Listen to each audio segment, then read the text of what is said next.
Eleanor Harper, a 67-year-old widow living in suburban New York, had always taken pride in her independence.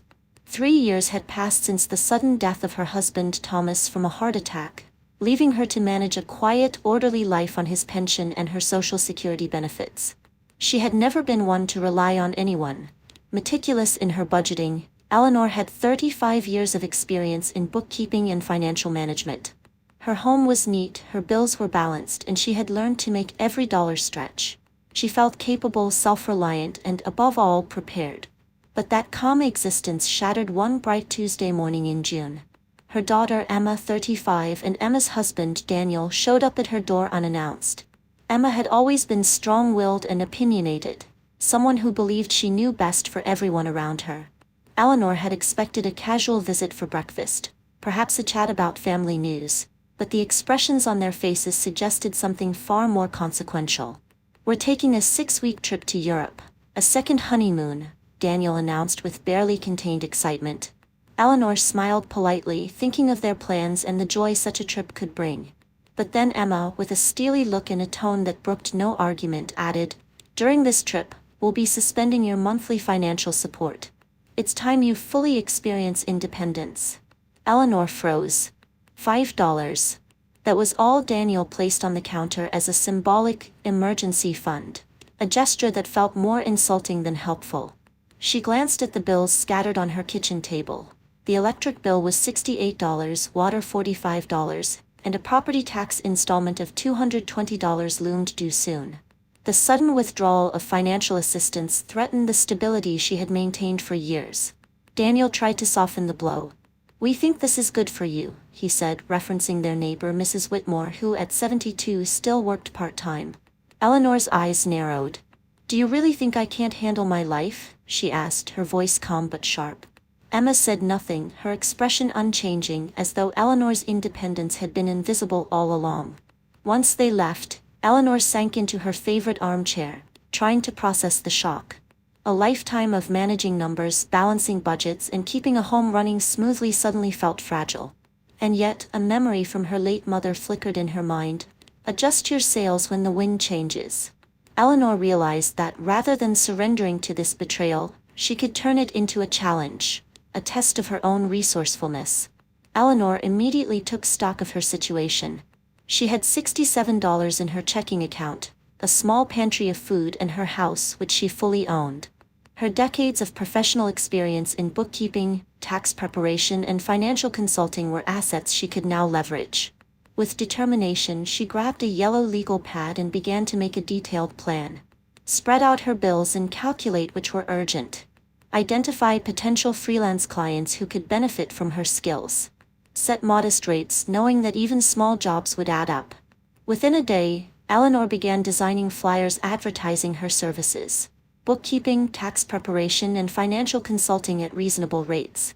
She delivered them throughout her neighborhood and posted them at local grocery stores and community centers. Her first client was none other than Mrs. Whitmore, who had been drowning in paperwork since her husband's death. Eleanor charged $20 per hour, gaining immediate trust and gratitude. By the end of the week, she had taken on additional clients: a local catering company, a small medical practice, and several retirees who needed help organizing their finances. In just 7 days, Eleanor had turned her emergency $5 into over $300 in income, reigniting her sense of purpose. Each new client brought not only money but also a reaffirmation of her skills and identity beyond widowhood. Yet just as Eleanor began to feel a sense of momentum, reality struck again. 3 weeks into Daniel and Emma's European trip, a bank representative arrived with devastating news. Daniel had taken out a $53,000 loan using Eleanor's house as collateral, naming her as a co-borrower, without her knowledge.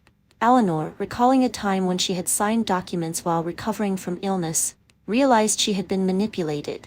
The loan had gone unpaid, placing her home at serious risk. This was more than just a financial threat. It was a federal crime: elder financial abuse, identity fraud, and forgery all rolled into one. Eleanor immediately contacted attorney Rebecca Lawson and FBI agent Sarah Monroe, who specialized in financial crimes. Together they began compiling evidence: forged documents, altered wills, and proof of Daniel's deliberate manipulation. Eleanor also continued expanding her business, partnering with Dr. Olivia Reeves to provide comprehensive financial consulting to local businesses and retirees. The story of Eleanor Harper was no longer just about personal survival. It had become a journey of transformation. The betrayal she suffered fueled her determination, turning a sudden shock into an opportunity to reclaim independence, assert her rights, and rebuild her life stronger than ever. In Chapter 1, Eleanor awakens to the harsh realities of familial betrayal and financial deception. Yet even in this initial crisis, her resilience, expertise, and determination emerge, setting the stage for a story of empowerment, justice, and unexpected personal growth.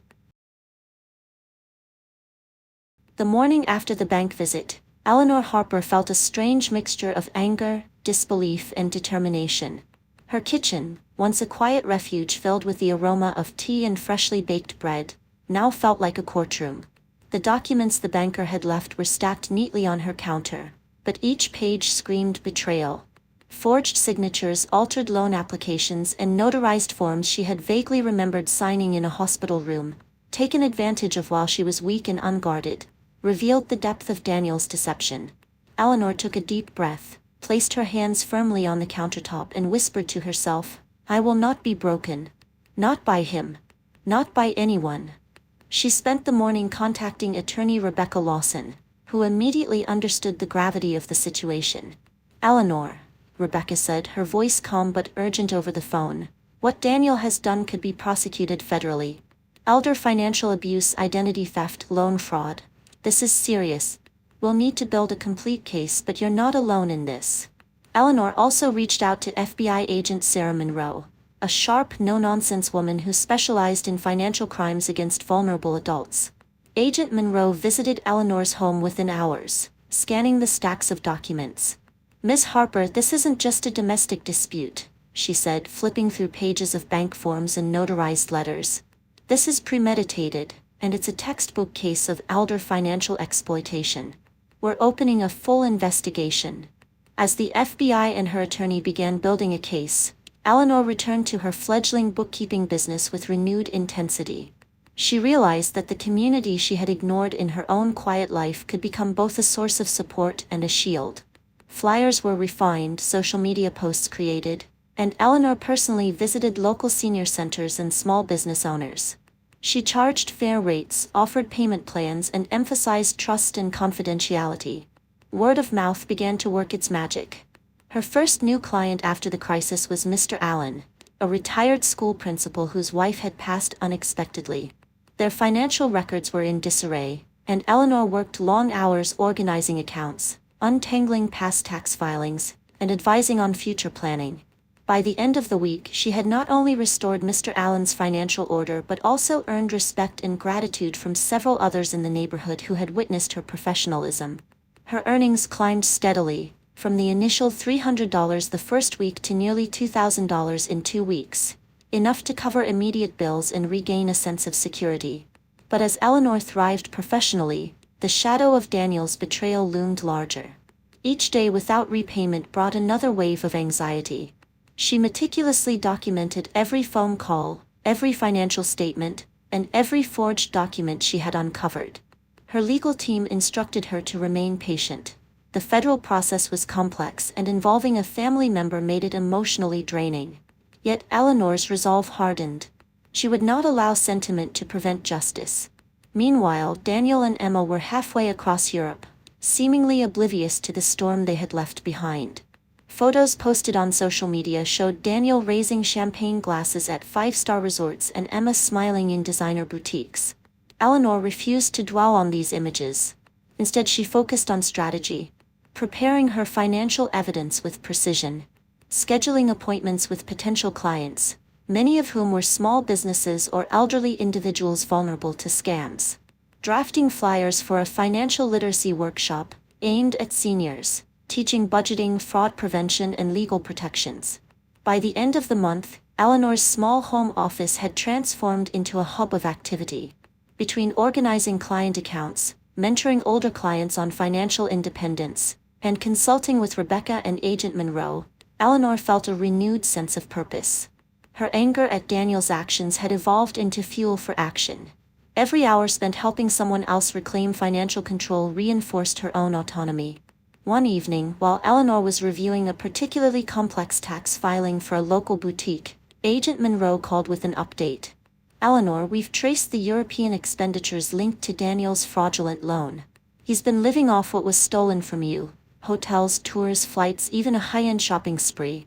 The good news is we have everything documented. Once Daniel returns, the arrest can proceed immediately." Eleanor felt a mix of vindication and apprehension. Part of her wanted to confront Daniel directly, to express the hurt, anger, and betrayal. But another part recognized the necessity of patience. The law would speak and she would be ready. Her business, meanwhile, became more than just a source of income. Dr. Olivia Reeves, a financial advisor at a nearby clinic, partnered with Eleanor to formalize a consulting group. Together they offered bookkeeping, tax planning, and elder financial education. Eleanor's vision expanded. She wanted to protect others from falling victim to schemes like Daniel's. She began documenting case studies, creating templates for budgeting, and developing workshops for local community centers. One particularly poignant moment came when Eleanor visited Mrs. Whitmore again. The older woman, who had initially hired Eleanor for simple bookkeeping, shared her own fears about family members overstepping boundaries. "I was terrified," Mrs. Whitmore confessed, tears in her eyes. "I didn't want to believe my own son could deceive me. But seeing you work, Eleanor, you've given me hope and confidence. I feel safe again." Eleanor held her hand and promised silently that no one else would exploit Mrs. Whitmore while she could intervene. As the weeks passed, Eleanor realized the duality of her journey. She was not only recovering financially but also emotionally.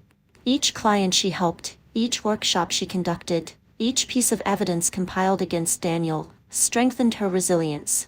She could no longer see herself as a victim. She was a guardian of justice, a mentor, and a thriving entrepreneur. Then came the pivotal call. Daniel and Emma were returning home. Eleanor felt a twinge of unease. She knew the arrest was imminent, but she also knew that Daniel might try to manipulate the situation, to plead ignorance, or even appeal to sentiment. Eleanor took a quiet moment to breathe, reviewing all documentation once more, mentally preparing herself for the confrontation. She would not waver. The stage was set for the next chapter, a confrontation that would blend legal scrutiny, family drama, and the final reckoning of Daniel's betrayal. Eleanor's journey from shock to empowerment was only beginning, and the coming days would test every ounce of her courage, strategy, and resilience. Chapter 2 sets up Eleanor's rise, business growth, and the legal groundwork against Daniel, preparing for the high-stakes confrontations of the next chapters. If you want, I can continue with Chapter 3, which will cover Daniel's return, FBI arrest, and Eleanor's strategic management of the fallout, keeping the tension and emotional stakes high. The early morning sun slanted through the blinds of Eleanor Harper's modest home, casting narrow golden stripes across the polished hardwood floor. Eleanor, sitting at her desk surrounded by neatly stacked files, felt an unusual sense of calm. The past few weeks had been a whirlwind. Her fledgling business was thriving, clients trusted her, and she had built a small network of allies determined to protect elderly residents from financial exploitation. Yet today an invisible tension filled the air. Daniel and Emma were returning home. Eleanor had prepared meticulously. Every document was organized, every transaction carefully tracked, and every forged signature documented. Attorney Rebecca Lawson and FBI agent Sarah Monroe had confirmed that the arrest would proceed immediately upon their arrival. But Eleanor also knew that the confrontation would not be simple. Daniel had spent years cultivating charm, manipulating perceptions, and masking entitlement with smiles. When the familiar hum of Daniel's car approached, Eleanor felt her heartbeat quicken. She had seen his photos on social media. Glasses raised in European hotels, designer bags in Emma's arms, champagne flowing freely, all funded by money that had been stolen from her. Eleanor's resolve hardened. She would not allow sentimentality to dilute justice. The doorbell rang. Eleanor's hands were steady as she opened the door. Daniel and Emma stepped inside, carrying luggage and the faint scent of expensive perfume and cologne. Daniel smiled broadly. "Mom, you won't believe the places we've been. The food, the museums." Eleanor cut him off gently but firmly. Daniel, I need you to sit down. Her voice, calm yet commanding, filled the room. The couple exchanged a brief glance, a flicker of unease crossing Daniel's face for the first time. Eleanor gestured to the couch and they reluctantly sat.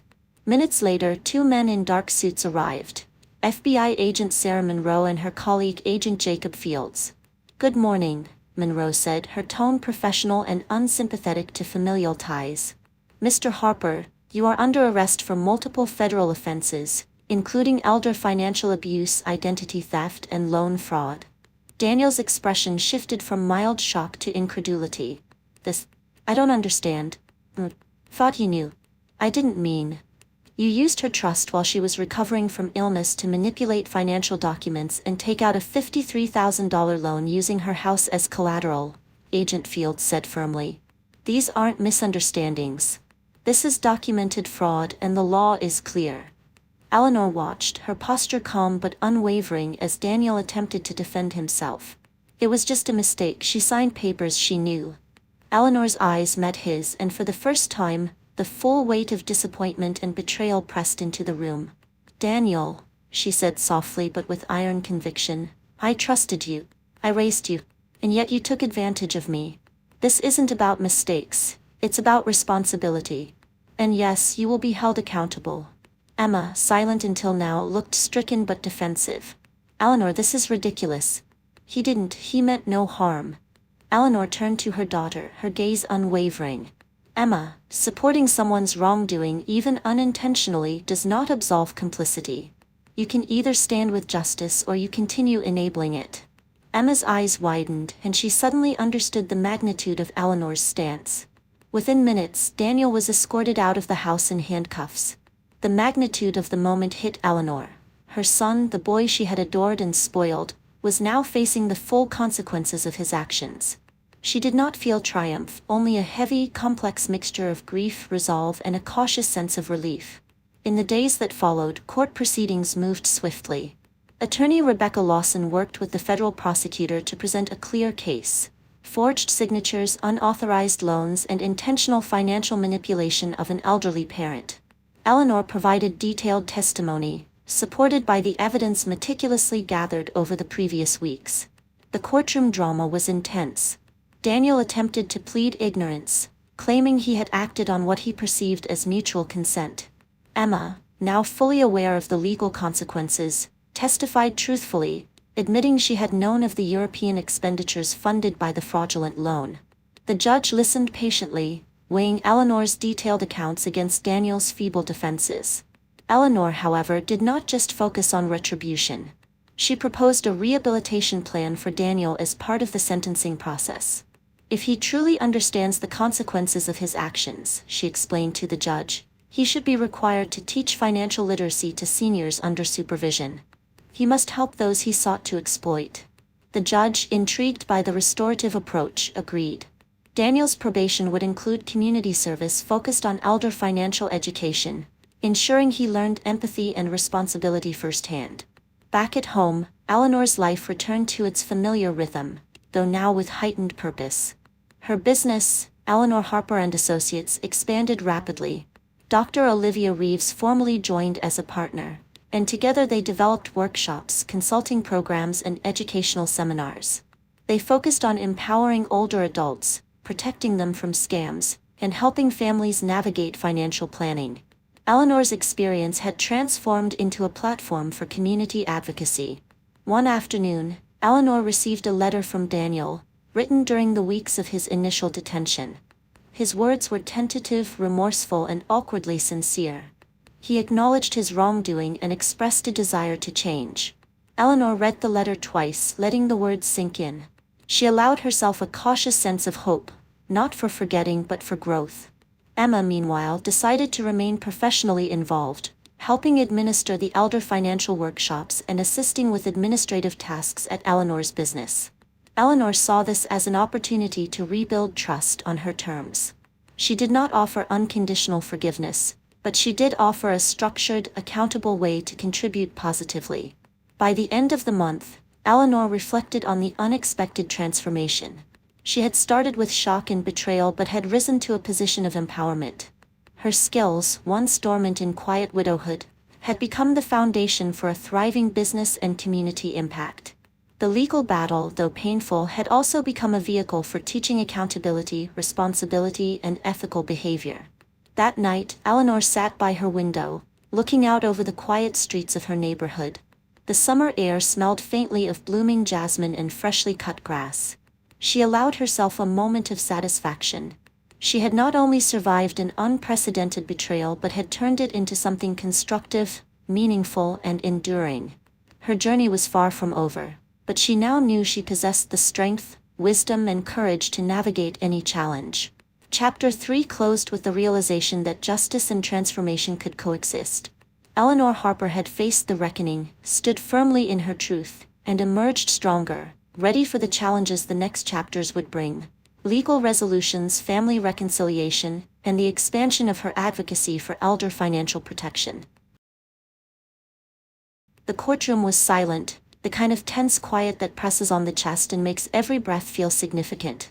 Eleanor Harper sat upright, hands folded neatly in her lap, as the judge reviewed the case files in front of him. Daniel had been returned from his short initial detention, now facing sentencing. The room was filled with murmurs from family, journalists, and community members, all captivated by the unusual combination of familial betrayal and federal crime. Daniel's face was pale, his earlier bravado replaced by apprehension. He had seen firsthand the consequences of his actions, yet Eleanor noticed a flicker of something else, a reluctant recognition of the pain he had caused, both to her and to those who trusted him. Emma sat quietly at his side, visibly shaken but resolute in her decision to testify truthfully. "Mr. Harper," the judge began, "the evidence presented demonstrates clear intent and manipulation in the unauthorized acquisition of funds and fraudulent use of your mother's assets. These actions constitute multiple federal offenses." He paused, scanning Daniel's face carefully. "However, the court recognizes your opportunity for rehabilitation through structured restitution and community service." Eleanor had spent hours drafting her proposal for Daniel's rehabilitation. She stood when the judge called for statements from the family. Her voice was steady, filled with authority tempered by compassion. "Your Honor, I ask that Daniel's community service be focused specifically on teaching financial literacy to seniors. This is not only punishment but a learning opportunity. He must understand the harm caused by his actions by helping those who are most vulnerable under supervision to rebuild trust and integrity." The judge nodded, considering Eleanor's proposal. "I am inclined to accept this structured restorative approach. Mr. Harper will serve probation and complete a significant number of supervised community service hours, specifically oriented toward elder financial education. He will also provide full restitution to your mother." A wave of relief washed over Eleanor, tempered by the gravity of the next steps. Justice had been served, but the real work was only beginning. Daniel's actions had exposed not only personal betrayal but also a systemic vulnerability among the elderly, those who, like Eleanor, had lived full lives yet could suddenly find themselves exploited by those closest to them. Back at her home, Eleanor returned to the rhythm of her expanding business, Eleanor Harper and Associates. The firm had grown from a modest bookkeeping service to a comprehensive financial consulting and advocacy center. Dr. Olivia Reeves had formalized a partnership, bringing her expertise in legal compliance, tax strategy, and financial planning. Together, they developed workshops for seniors, small business owners, and families, focusing on preventing financial abuse and fostering independence. One afternoon, while preparing materials for a new seminar at the local community center, Eleanor received a call from Mrs. Whitmore. The older woman's voice trembled with emotion. "Eleanor, I don't know how to thank you. Your guidance, your workshops. I feel empowered for the first time in years. I can manage my finances, protect my savings, and even plan for unexpected events. You've given me independence, and that's priceless." Eleanor smiled softly, realizing that this was the true reward. Every document she organized, every seminar she led, every client she assisted was a step toward a broader mission: protecting seniors, restoring trust, and transforming betrayal into empowerment. Meanwhile, Daniel began his probation and community service.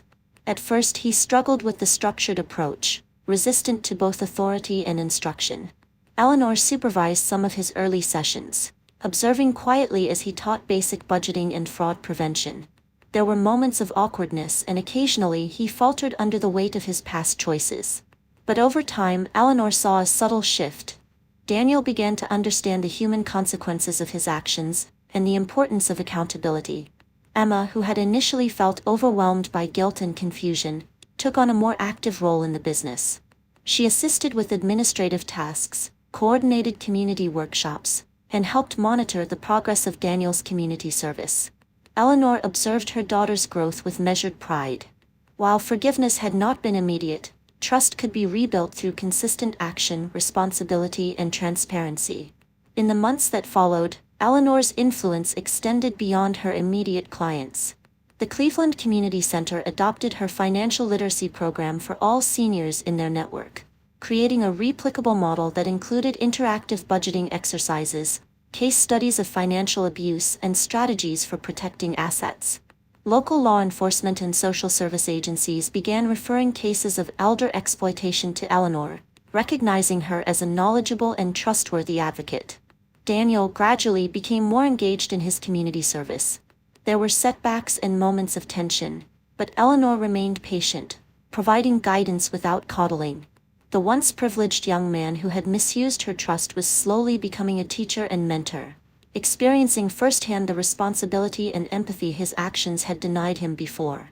One evening, Eleanor received a letter from Daniel, written during one of his reflective community sessions. His words were tentative but sincere. "Mom, I finally understand the gravity of what I did. I've hurt you and I've hurt others like you. I want to change to earn back your trust even if it takes years. Thank you for not giving up on me entirely." Eleanor held the letter, feeling a cautious sense of hope. Redemption, she realized, was a process, not an event. It required effort, responsibility, and an understanding of the consequences of one's actions.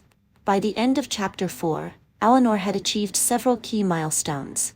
Justice had been served with restitution and a structured rehabilitation plan for Daniel.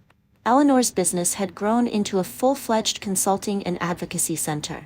Seniors in her community were empowered to protect themselves from financial abuse. Family relationships, though still delicate, were beginning to heal through accountability and active engagement. Eleanor reflected on the path she had taken, from shock and betrayal to empowerment and community impact. Her journey was a testament to resilience, intelligence, and moral courage.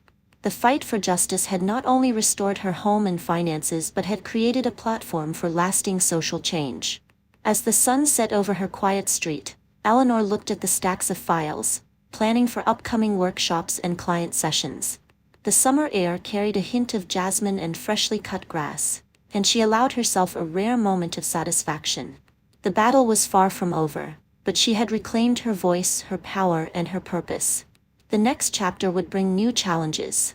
Navigating Daniel's continued rehabilitation, addressing lingering family tensions, and expanding Eleanor's advocacy to a statewide level. But for now, Eleanor Harper had turned her greatest betrayal into a foundation for justice, empowerment, and transformation, not just for herself but for her entire community. Spring had arrived in New York, bringing a soft warmth to Eleanor Harper's neighborhood. Eleanor, now fully immersed in her thriving business, felt a mixture of satisfaction and cautious optimism. Eleanor Harper and Associates had grown beyond its original bookkeeping roots. She and Dr. Olivia Reeves had established a comprehensive program combining financial consulting, legal guidance, and community workshops aimed at protecting seniors from financial exploitation. Clients from across the city sought their expertise, and Eleanor had developed a reputation as a trusted mentor, advocate, and educator. Yet even amidst professional success, Eleanor's thoughts often drifted to Daniel. His probation and community service were ongoing, and she had committed herself to supervise and guide his rehabilitation. At first, his sessions were awkward.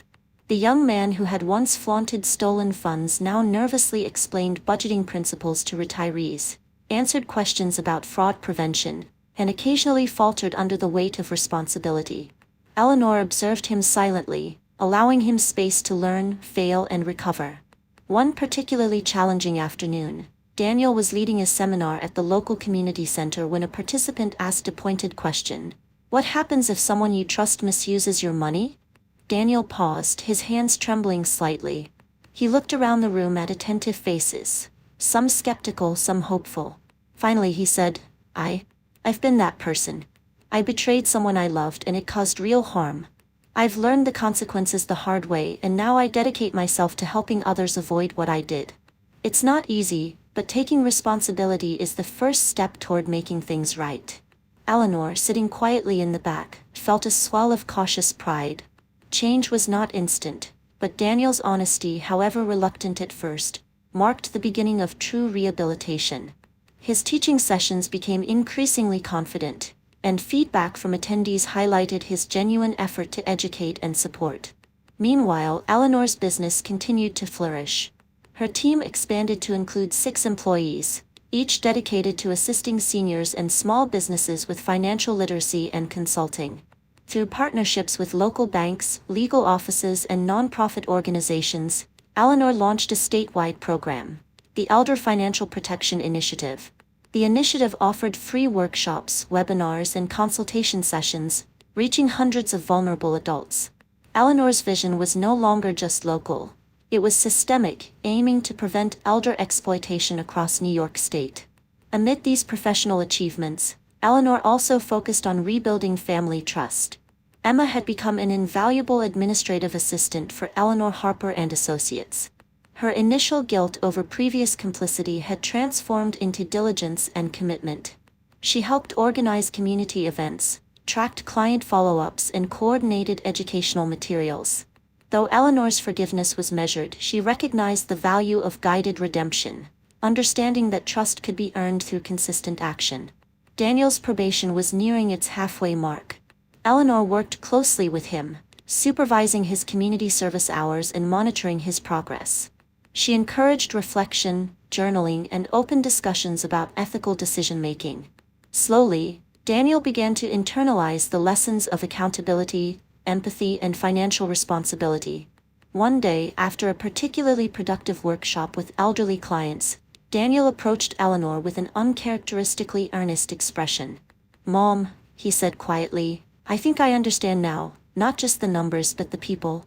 The trust, the relationships, the impact. I want to keep learning. I want to make this right, not just for you but for everyone I've affected." Eleanor looked at him, noting the humility in his eyes. She responded gently but firmly, "Actions speak louder than words, Daniel. Keep doing the work. Keep learning. And remember, redemption isn't about me forgiving you. It's about you taking responsibility every single day." As months passed, Eleanor's approach proved transformative. Daniel's sessions were more effective, attendees praised his honesty, and he even began assisting in designing some of the educational materials for workshops. He had transitioned from a manipulative young man into a dedicated advocate for financial literacy, experiencing firsthand the consequences and rewards of ethical behavior. Beyond the professional realm, Eleanor allowed herself glimpses of personal renewal. She began dating Dr. Harrison Mills, a colleague from a nearby consulting firm who shared her passion for education and advocacy.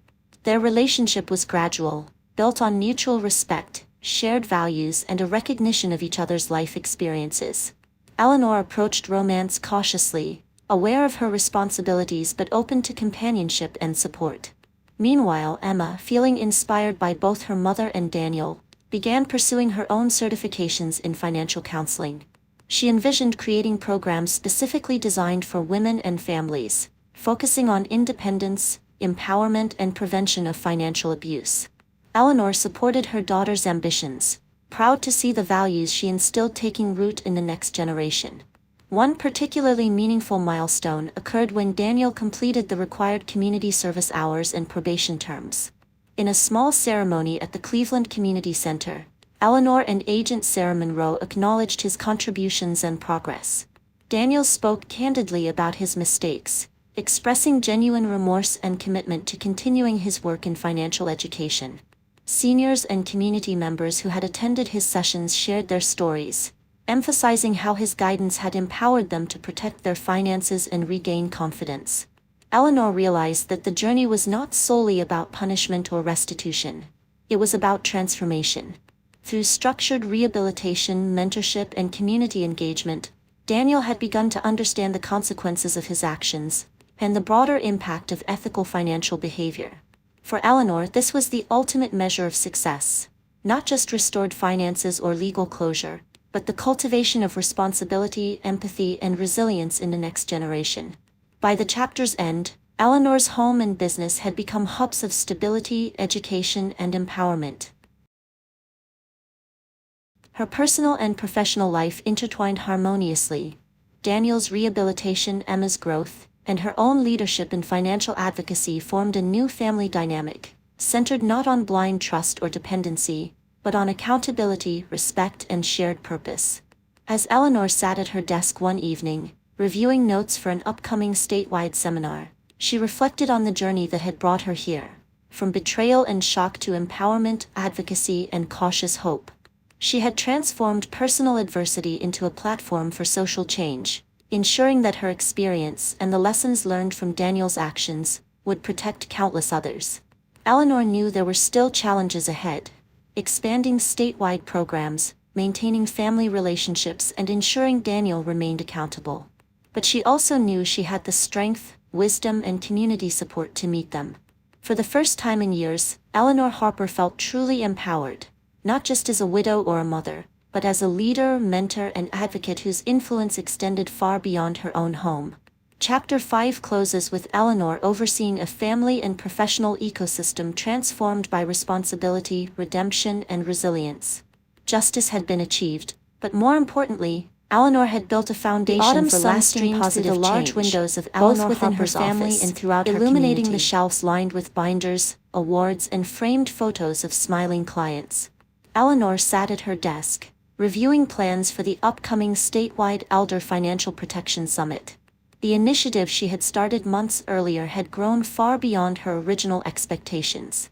Workshops had been held in every major city in New York State, hundreds of seniors had been empowered to protect their assets, and local government agencies had begun incorporating her materials into official programs.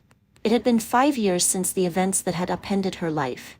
Daniel had completed his probation and fully repaid the fraudulent loan with interest and legal fees. More importantly, he had transformed into a dedicated advocate for financial literacy, especially among vulnerable populations. Eleanor remembered vividly the awkward young man nervously teaching his first session at the community center. Now he coordinated training programs, spoke at seminars, and developed educational materials for seniors across the state. Eleanor's relationship with Daniel was complex but evolving. They met weekly for reflection sessions, reviewing case studies and sharing insights from his ongoing work. "Mom," Daniel said one afternoon, "I never thought I'd understand what it really means to take responsibility. Teaching these classes, seeing the relief and confidence in people's eyes, it's changed me in ways I can't describe." Eleanor nodded, silently acknowledging the growth she had witnessed over years of patience and guidance. Emma too had flourished. She had completed her certification in financial counseling and now led a new program aimed at empowering women to achieve financial independence. She continued working with Eleanor Harper and Associates but had carved out her own niche, focusing on family education and empowerment workshops. Eleanor watched with pride as both her children contributed to a mission far bigger than themselves. Amid professional accomplishments, Eleanor allowed herself personal fulfillment. She had been dating Dr. Harrison Mills for several years, and their relationship had matured into a stable partnership built on shared values, mutual respect, and trust. Harrison understood the complexities of Eleanor's past and supported her mission without overshadowing her autonomy. Their companionship had become a source of joy and grounding, reminding Eleanor that she deserved happiness beyond the trials she had endured. The highlight of Eleanor's year was a small but deeply meaningful ceremony held at the Cleveland Community Center. Daniel and Emma had helped organize a recognition event for seniors who had completed Eleanor's workshops, acknowledging both their achievements and the collective journey toward empowerment. Eleanor gave a speech, her voice steady but warm. "5 years ago," Eleanor began, "I faced betrayal, loss, and uncertainty. I could have allowed fear and anger to define the rest of my life. But instead I chose to act, to rebuild, and to empower not just myself but those around me. Today we celebrate resilience, responsibility, and the ability to turn adversity into strength." She paused, glancing at Daniel and Emma, who both met her gaze with a mix of pride and humility. Change is possible even after mistakes. Redemption is earned through consistent action, empathy, and accountability. And community, support, and trust can rebuild what was once broken. Tears filled the eyes of many attendees, and Eleanor felt a profound sense of fulfillment. Her journey, from betrayal by her own son to empowerment, advocacy, and legacy building, had come full circle. She had not only protected herself but also created a structure that would continue to protect and educate others for years to come. That evening, as Eleanor returned home, she reflected on the path she had walked. The initial shock of Daniel's betrayal had seemed insurmountable, yet it had catalyzed a transformation she could never have anticipated. Her business had become a model for elder financial protection, her family relationships had been reshaped by accountability and respect, and her personal life had been enriched by meaningful companionship. Eleanor also recognized the broader societal impact of her work. Local authorities now referred cases of suspected elder financial abuse to her office. Workshops in schools and community centers included modules based on her real-life experience, teaching younger generations about ethics, trust, and financial responsibility. Her advocacy had become a lasting legacy, ensuring that her trials had purpose beyond personal resolution. Daniel, now fully integrated into his role as a financial literacy educator, had also gained a deeper understanding of empathy and responsibility. He occasionally assisted Eleanor with state-level initiatives, co-leading seminars and contributing to program development. While their relationship remained cautious, grounded in accountability rather than unconditional trust, Eleanor had witnessed a genuine transformation in her son, a testament to the power of guided redemption.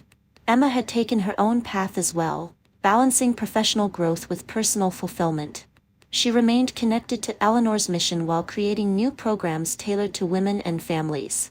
The Harper family dynamic, once fractured and tense, had evolved into a system of mutual respect, accountability, and shared purpose. Eleanor's final reflection, as she looked over her flourishing office and the bustling streets of her neighborhood, was one of profound gratitude and empowerment. She had survived betrayal, reclaimed her life, and created a legacy of education, advocacy, and resilience. Her journey had proven that adversity, no matter how devastating, could be transformed into a source of strength, impact, and fulfillment. The story of Eleanor Harper concluded not with vengeance or bitterness, but with enduring growth, family healing, and societal contribution. Justice had been achieved, trust had been rebuilt through action, and redemption had been realized through consistent responsibility.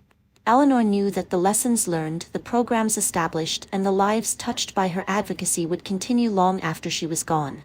As she closed her office door that evening, Eleanor smiled, feeling an unusual lightness. Her home was secure, her family was growing stronger, and her community was safer. She had not only survived but had thrived, turning betrayal into empowerment, loss into opportunity, and hardship into legacy. And in that moment, Eleanor Harper knew that the future, both hers and that of her family, was brighter than anything she could have imagined 5 years ago. Her journey had come full circle, from betrayal and loss to redemption, family healing, and societal impact. Eleanor Harper's story was a testament to resilience, accountability, and the transformative power of courage, action, and integrity.